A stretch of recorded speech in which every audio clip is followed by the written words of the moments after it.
Ako sme sa k tomu vôbec dostali? Prečo sa stále cítime viac a viac opustení? Veď máme technológie, vďaka ktorým vieme rýchlo a jednoducho komunikovať. Človek by povedal, že to predsa logicky má byť presne naopak. No ako si nie je. Problémom je práve spomínaný internet. Úplne nám zmenil pohľad na to, ako sme navzájom v kontakte. Ako pristupujeme k vzťahom a celkovo medziľudským spojeniam. Začníme tým, že sa pozrieme na to, ako vôbec vznikajú priateľstvá. Zjednodušene by sme to mohli povedať zhruba takto. Ja porozprávam tebe o sebe a zas naopak.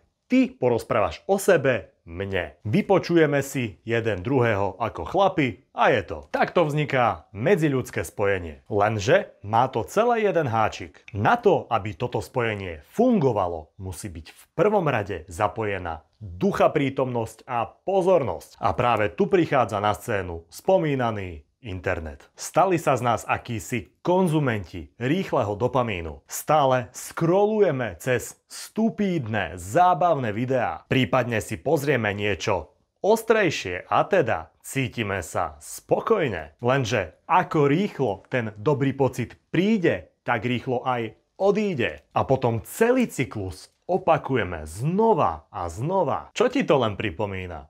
Však cyklus rýchleho, dobrého pocitu, ktorý potom zmizne. Máš potrebu si ho zopakovať a tak stále dookola a dookola. Ak sa k nemu nevieš dostať, tak máš doslova absťák. Presne tak, je to závislosť. Tá je dnes už tak samozrejmá, že sa nad ňou ani nezamýšľame. Práve preto, lebo je všade okolo nás. Už v škole nás učili, aké sú drogy zlé a ako nám ničia život. Kto nás ale varoval pred digitálnou závislosťou? Je úplne jedno, či sa jedná o mladších alebo starších ľudí. Prepadol jej snáď úplne každý. A s ňou je teda spojené aj to, čo považujeme za spokojnosť. Prestali sme sa snažiť, lebo na čo? A tak sa zmenil aj postoj k interakcii s ľuďmi okolo teba. Pekným príkladom je hranie počítačových hier. Povieš si, veď som tam predsa v kontakte s inými hráčmi. Lenže to ani zďaleka nie je to isté ako reálna fyzická interakcia. Taká, kde si s daným človekom v reálnom spojení. Druhá vec je absencia nejakého spoločného cieľa alebo činnosti. Asi bude jednoduchšie ti to ukázať na konkrétnom príklade. Keď sme boli deti, chodili sme sa von hrať. V mojom prípade to bola horská cyklistika. Práve tá mi v živote vytvorila veľmi silné kamarádske puto. Chodili sme sa s kamošmi bicyklovať, stavali sme kadejaké trate. Dokonca sme trénovali na preteky. Všetci sme v tomto smere mali spoločný cieľ byť stále lepší a lepší. Je to ako včera, keď sme si v lese postavili skokanský mostík. Prvý kamoš ho skočil, potom aj druhý. No a tak sme sa navzájom motivovali a podporovali. Keď už bol pre nás malý, predĺžili sme ho. Alebo postavili ešte väčší, komplikovanejší. Dosaď si tu akýkoľvek šport. Myslím si, že myšlienka je tu jasná. Potom tu môžu patriť nejaké pravidelné podujatia. Veľmi pekným príkladom v tomto smere sú pravidelné bohoslúžby. Ľudia v minulosti chodili oveľa častejšie do kostola. Bola to pre nich úplná samozrejmosť a nedeľná tradícia. Znova stretávali sa tam s ďalšími bratmi a sestrami a vytvárali tak komunitu. No a tretím, veľmi častým príkladom je zakladanie si rodiny. Ak si chlap, tak zrejme túžiš nájsť si tú pravú, následne s ňou mať svadbu a priviesť na svet potomstvo. Je to pre väčšinu chlapov prirodzený proces. No a teraz sa na to pozri z hľadiska dnešnej témy. Ako vyzerá tvoj vzťah s kamošom, ktorý sa oženil? Narodilo sa mu dieťa, ktoré vychováva. Prídeš na to, že s ním tráviš stále menej a menej času. A on sa namiesto teba stretáva s podobne založenými chlapmi. Takými, čo tiež majú svoje manželky a deti. Tie sa tak vedia spolu hrať.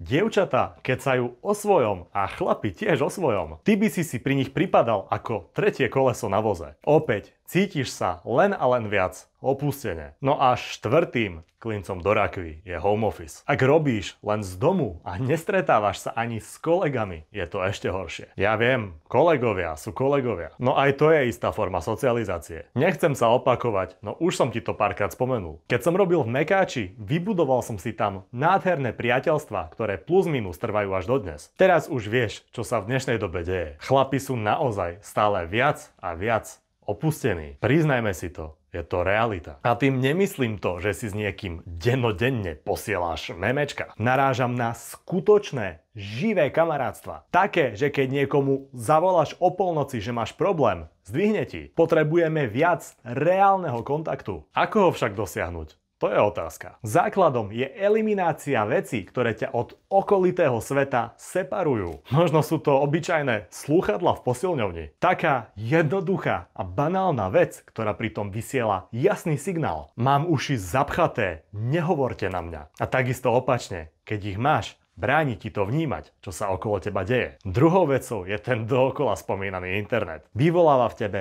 výkyvy v úrovni dopamínu a v konečnom dôsledku ťa tak oddeľuje od toho, čo sa deje v reálnom svete. Po tretie, buď viac aktívny. Pridaj sa k nejakej komunite. Ale čo tam ja budem robiť? Nikoho tam nepoznám. Pripomeniem ti ešte raz to, ako sme sa bavili, keď sme boli deti. Tiež som často chodil bicyklovať aj sám. A práve pri tejto činnosti som spoznal veľa nových ľudí, lebo sme mali ten spoločný cieľ. Čo ak si dokonca jediný v tvojom okolí, ktorého bavia nejaké veci? Nebudeš sa im vôbec venovať? Lebo sa im nevenujú ani tvoji kamoši? Znova, môj prípad. Mám rád gotiku a industriál. Jedného dňa som sa proste zobral a išiel na koncert. Bola to naozaj malá akcia, avšak cítil som sa tam doslova ako medzi svojimi. Číslo 4. Nečakaj na príležitosť, ale konaj. Chceš ísť na výlet? Napíš starému kamošovi. Prišiel si do cudzieho mesta, kde býva tvoj známy? Zavolaj ho na pivo. Možno je na tom presne takisto ako ty a takéto pozvanie by ho milo potešilo. Základom je však stále ísť do akcie. Prestať hľadať výhovorky, ale riešenia. Nehovoriť dookola nie, ale presne naopak. Áno, uvedom si, že tento problém je skutočný, reálny a že je naozaj potrebné s ním niečo robiť. Inak sa bude tvoja situácia len a len zhoršovať. A to verím, že určite nechceš. Pst, ešte si stále tu? Ak sa ti toto video páčilo, tak určite mi hoď like a daj odoberať. A ak vieš oceniť skutočných tvorcov, tak ma môžeš podporiť aj formou super vďaky. Tu nájdeš dole pod týmto videom v tlačítku pripojiť sa. Ešte raz, díky za podporu a nezabudni na to, čo stále. Buď gentleman.